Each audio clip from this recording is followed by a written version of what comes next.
పుట్టినవాడు గిట్టక తప్పదు అని అంటారు. మరి శుక్రాచార్యుడికి సాక్షాత్తు పరమేశ్వరుడే మృత సంజీవిని విద్యను అందించాడు. ఇందులో ఆంతర్యం ఏమిటి?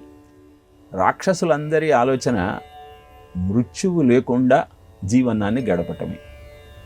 ఇంద్రియ భోగాలతో విషయ సుఖాలలో రమిస్తూ ఆనందించటం.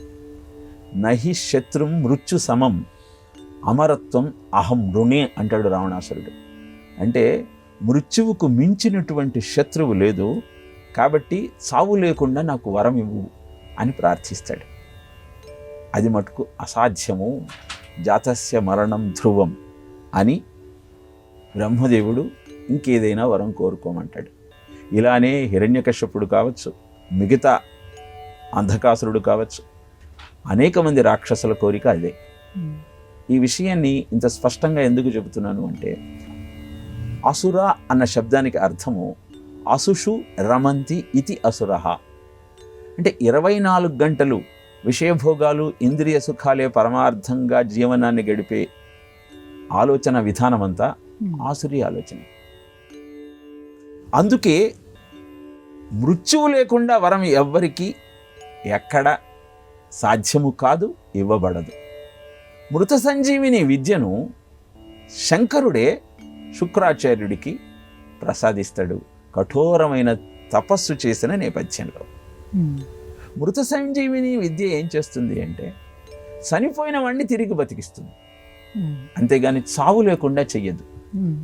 చనిపోయిన వాడిని తిరిగి బతికించడం చావు లేకుండా ఉండటమే కదా అన్న సందేహం కలగవచ్చు. ఈ విద్య కనుక చనిపోయిన తరువాత అందుబాటులో లేకపోతే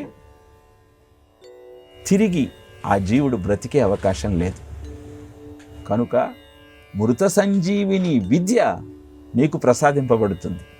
అంటే మృత్యువు రావచ్చు, కానీ ముక్తిని పొందటానికి అవసరమైన మార్గాన్ని నువ్వు వెతుక్కున్నప్పుడు మాత్రమే ఆ విద్య సార్థకమవుతుంది. అంతేకాని మృత సంజీవిని విద్య దగ్గర ఉంది కాబట్టి నేనేం చేసినా సరిపోతుంది అనుకుంటే మటుకు అది సరి అయిన ఆలోచన విధానం కాదు.